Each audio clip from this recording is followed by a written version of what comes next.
تو یا اللہ اگر میں اپنی زندگی میں خطا کر بیٹھوں، میری زندگی میں صغیرہ کبیرہ چھوٹے بڑے گناہوں کی لائن لگی ہوئی ہے، میرے اللہ میں تیری طرف آنا چاہتا ہوں، اگر آنا چاہتا ہوں تو بتا میرے لیے دروازہ کیا ہے۔ اس کا جواب بھی قرآن دیتا ہے، سنیے گا۔ مفسرین فرماتے ہیں جب یہ آیت اتری تو شیطان رویا۔ ہم نے یہ تو ضرور سنا ہوا ہے کیونکہ ہم سرکار دو عالم علیہ الصلوۃ والسلام کے سچے سچے غلاموں میں سے ہیں کہ جب حضور آئے تو شیطان رویا، لیکن شاید یہ نہیں کسی نے بتایا کہ جب یہ آیت بھی اتری تو اس وقت بھی شیطان رویا۔ اور سنیے گا، یا اللہ صغیرہ گناہ ہو گئے، کبیرہ گناہ ہو گئے، اب تیری طرف صدق کے دل سے آنا چاہتا ہوں تو مجھے ملے گا کیا؟ میری اندھیری راتوں کا کیا ہوگا؟ ان برے لمحات کا کیا ہوگا؟ سنو اللہ کا قرآن، حبیب کا قرآن، وہ قرآن جو ہم سب کے لیے اترا، ہدایت کا پیغام ہے۔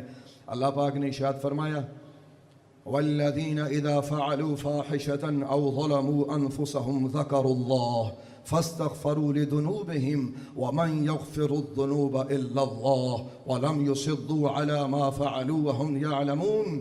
اللہ تعالیٰ فرماتا ہے میرے بندو سنو، میں میرے بندو تم صغیرہ کبیرہ گناہ کر بیٹھو، چھوٹے گناہ کر بیٹھو یا بڑے گناہ کر بیٹھو تو اس کا ایک ہی راستہ ہے، میرا ذکر کرتے ہوئے، مجھ سے توبہ کرتے ہوئے، میری بارگاہ میں گڑ گڑاتے ہوئے، ذکر و اذکار کرتے ہوئے میری بارگاہ میں توبہ کرو تو اللہ تعالیٰ فرماتا ہے کون ہے اللہ کے سوا تمہاری خطائیں معاف کرنے والا؟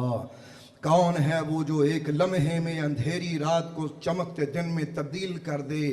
کون ہے وہ جو گناہ گار کی تقدیر بدل دے؟ کون ہے جو خطاؤں کو نیکیوں میں تبدیل کر دے؟ کون ہے جو روتے ہوئے کو ہنسا دے؟ کون ہے جو جہنم کی طرف جانے والے کو ایک لمحے میں جنت عطا فرما دے؟ تو اس کا جواب میرا اللہ، آپ کا اللہ، ہم سب کا اللہ جواب دیتا ہے۔ رب فرماتا وَمَن يَغْفِرُ الذُّنُوبَ إِلَّا اللَّهُ، کون ہے اللہ کے سوا جو تمہاری خطاؤں کو معاف کر سکے؟ کون ہے اللہ کے سوا جو اپنی رحمت میں تمہیں اس طرح سمیٹے کہ تمہاری تاریک رات ختم ہو جائے؟ لیکن اللہ تعالیٰ نے وہاں ایک بات فرمایا جب توبہ کر لو نا تو پھر لوٹ کے کالے گھر میں مت جانا، لوٹ کے کالی رات کی طرف مت جانا، پھر پیچھے گناہ کی دلدل میں مت جانا۔ یا اللہ وہ کیوں؟ فرمایا اس لیے کہ تمہیں سچی توبہ نصیب ہو جائے۔ سچی توبہ کی علامت یہ ہے کہ بندہ سیاہ رات کی طرف لوٹ کے نہ جائے۔ یا اللہ اس کا اجر، انسان کے دل میں یہ خیال پیدا ہوتے ہیں میرے اللہ مجھے اجر چاہیے۔ ہم بڑے کاروباری لوگ ہیں حضور، کوئی کام بغیر سودے کے نہیں کرتے، آؤ اپنے اللہ سے ایک سودا کرو۔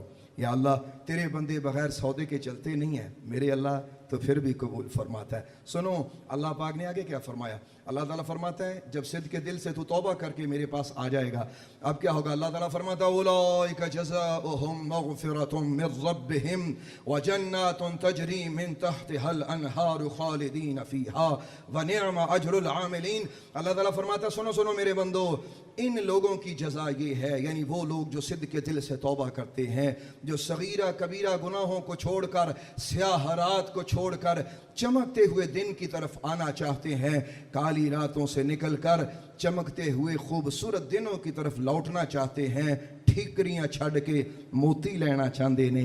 میرے اللہ پاک نے فرمایا میرے حبیب ان کو فرما دو پھر میں اللہ ہوں، میں انعام کیسے دیتا ہوں؟ پہلا انعام یہ ہوگا، میرا رب فرماتا میں انہیں بخشش عطا فرما دوں گا، ان کا ہر گناہ، ان کی ہر خطا، ان کی ایک ایک لغزش معاف فرما دوں گا۔